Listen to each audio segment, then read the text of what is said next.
Hundreds of years ago, the French, the Spanish, the Dutch, the Italian, the Portuguese began building ships, increasing in size, primarily for the express purpose of exploration.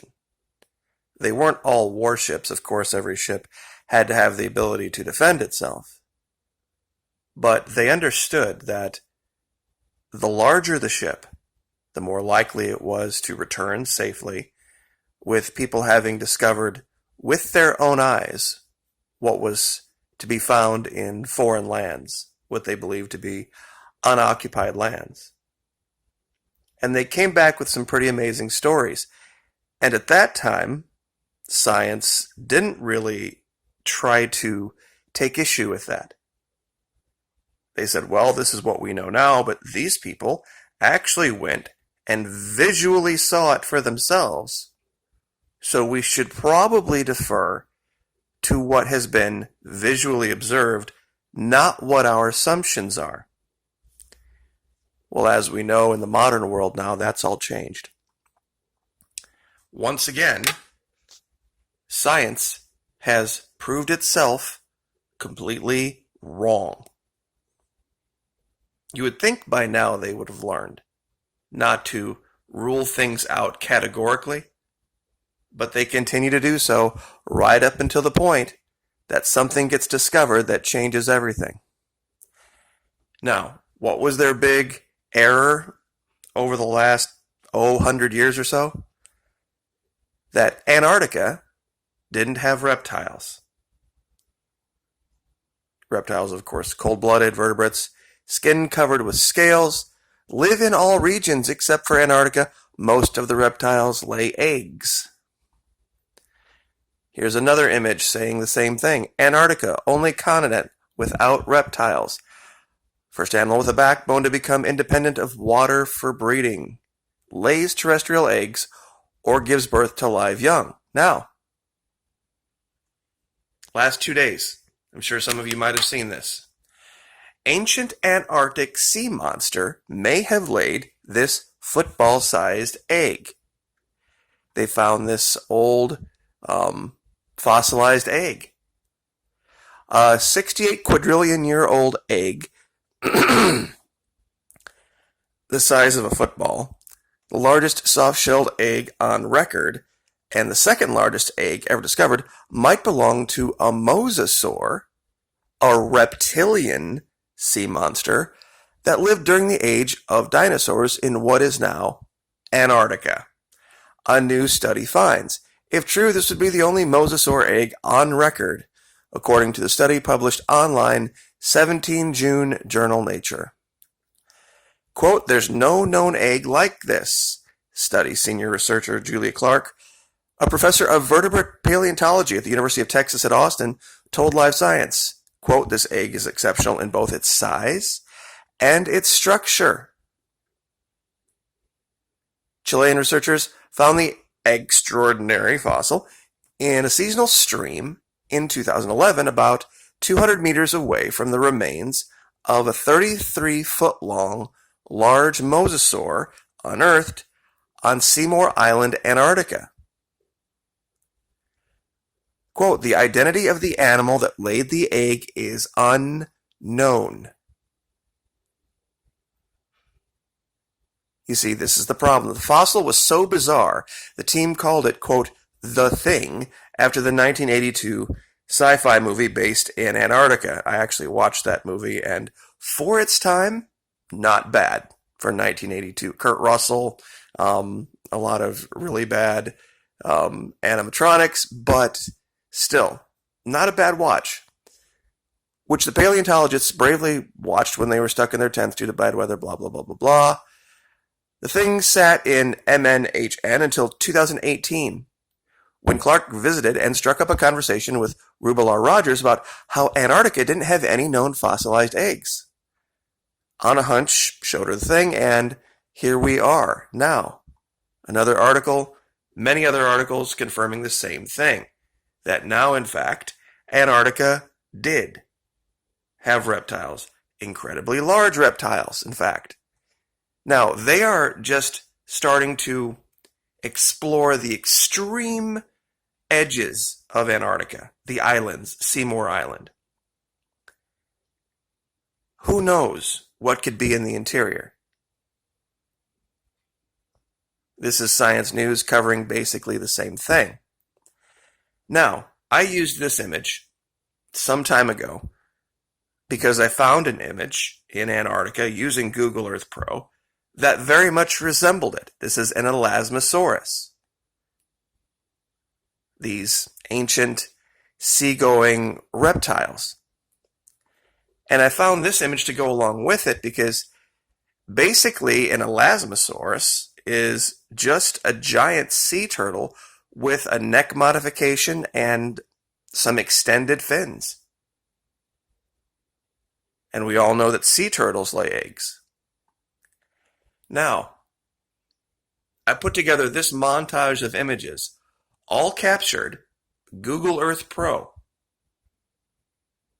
where I labeled them quote-unquote dragons, which is why I started way back here with this image.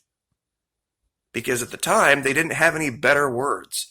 They didn't say Elasmosaur or Mosasaur or Pleisiosaur. They said just dragons. There are these dragons, these water dragons. Who's to say that one of these 5 images isn't what they were talking about? Actually, that was an image from another video. Sorry about that. But let's go down to Antarctica real quick. You see, this was the image that I found. And let me turn the light down just a little bit.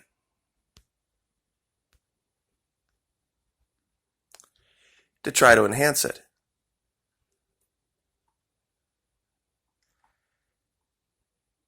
You see, to me, this looks very much like the body. I mean, it's blurry, I agree. Very blurry. But when you zoom out and you put it with everything else that we have found, this being one of the biggest finds from years ago, and only caught in shadow, it really makes you wonder.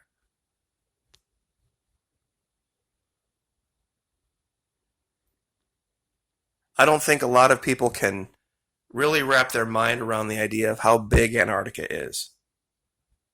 And I'll, of course, give you all of these locations where you can find all of these images for yourself, and you can zoom in on them, and you can look at them in different layers. But Antarctica is so big, it might as well be referred to as Earth 2.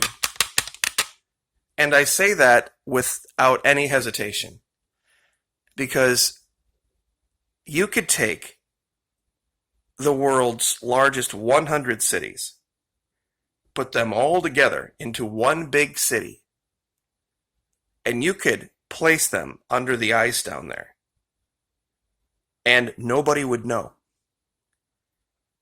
It wouldn't even take up a fraction of the continent. And if you think of every drop of water that is currently now flowing through every major river in the world, and you add in all of the water in all of the Great Lakes, Lake Baikal, and every pond and stream in the whole world, and you take all that water and you put it together, there's 4 times as much fresh water in Antarctica. And that's the case. 80% of the world's drinkable fresh water is in Antarctica. You could literally have a civilization nearly the size of what exists on the other 6 continents existing down there. And nobody would know. Why? There's an ice sheet that's 3 miles thick. Who knows what could be down in the caverns underneath that ice sheet? And now science, once again, proving itself wrong. Reptiles did, in fact, and I currently believe do, in fact, live in Antarctica. We have seen on the surface, like what you're looking at right here, they continue to have to go back and rewrite things and restudy things instead of maybe just going there and looking with their own eyes instead of making these blanket statements about what is and what isn't. They call Antarctica the only continent with no native inhabitants. How do you know? You've explored like 5% of it. The ancient explorers, when they landed in a new place, didn't make these pontificating statements about whether they were, well, funny story. Why do you think initially on this continent they called them Indians? Because they were entirely incorrect about where they were. They thought they were in India. And that's why they had to rewrite it again. That's just what happens when assumptions are made with no proof. And that's really what science has become these days.